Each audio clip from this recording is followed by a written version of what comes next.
Hi everybody. Thanks for the overwhelming support of the first Fan Friday video. I love doing this. I love sharing my music and how I make music with you guys. I love hearing your responses and hopefully, you know, we can make this music together and you guys can give me suggestions and I'll say, hey, that's a good one. Or, you know, and that's the way we make music, and we'll see what comes up on the next album. This week I was reading the Bible earlier this week, and I came across a passage that I've known for years, and but it's the story of the lady who anointed Jesus' head right before Passover with that expensive ointment. I was reading the version in Mark 14, I think, and I was just listening to it. Everybody else was asleep. I was listening to it and reading it at the same time, and I don't know, it just hit me again. It's an odd story, and it barely ever gets mentioned, but yet what happened in there is, you know, Jesus said, her story will be told wherever my story is told, and I just thought that's always been interesting, and I don't know what to do with it except tell her story. I'm not quite sure what part of the story is supposed to be told. But she took this alabaster jar and she anointed Jesus on his head with this extremely expensive ointment or perfume. And I mean, it was like a year's wages, evidently, cost-wise. And the disciples rebuked her, and Jesus said, leave her alone. What she's doing is needful. And I think the same passage is in Matthew, Mark, and John. Matthew, Mark, Luke, John. Yeah, I think it's in John. But in John, it actually makes it sound like it was Mary Magdalene who did it. But Matthew and Mark don't specify that, so I don't know. It's just something I found interesting. But anyway, that story just always struck me. The things in the Bible that say funny things like, you know, this will be remembered forever, or this is this way, or this valley is named the Valley of Death, you know, even today, you know, and so stuff like that just interests me. But I heard that passage and I thought, man, I don't know, something just kind of grabbed me inside, and I thought I should write a song about that called Alabaster. So I just kind of had that going through my head for a couple days. And yesterday I sat down and was kind of fooling around with something, and this melody came out as I was practicing, and it's a really odd melody, an odd time thing, and so I had a lot of trouble with it. And but I'm gonna play what I had. I fooled around with it a little bit today before I videoed this, so I could at least be a little more polished. I may mess up, quite possibly I will. I don't have all the pieces arranged. This is a very rough sketch of the song, but hopefully you'll like it. If you don't, you'll let me know, and I'll appreciate it. But thanks so much for you know, just responding and helping me make music. It's a lot of fun. I don't want to make music in private, and so this is an excellent way to do that. So, all right, this song is the beginning, the rough sketch of a song called Alabaster.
Alright, well that was a little rough, but hopefully you get the idea. I was a little shaky in the timing and a little nervous, but I'm playing before a live audience, no editing.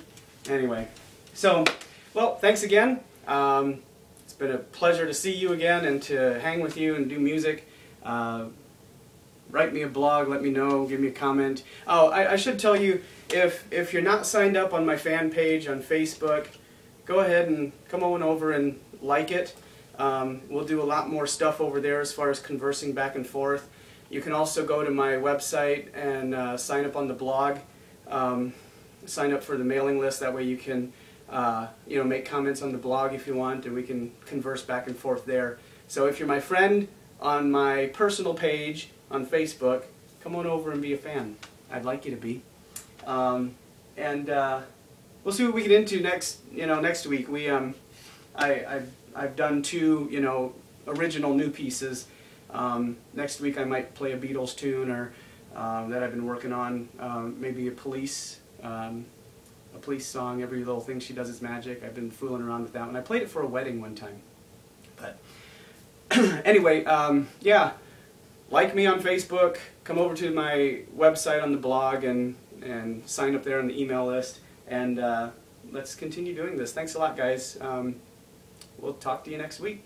Well, I'll talk to you whenever, but just, we'll see you on the next video. Thanks.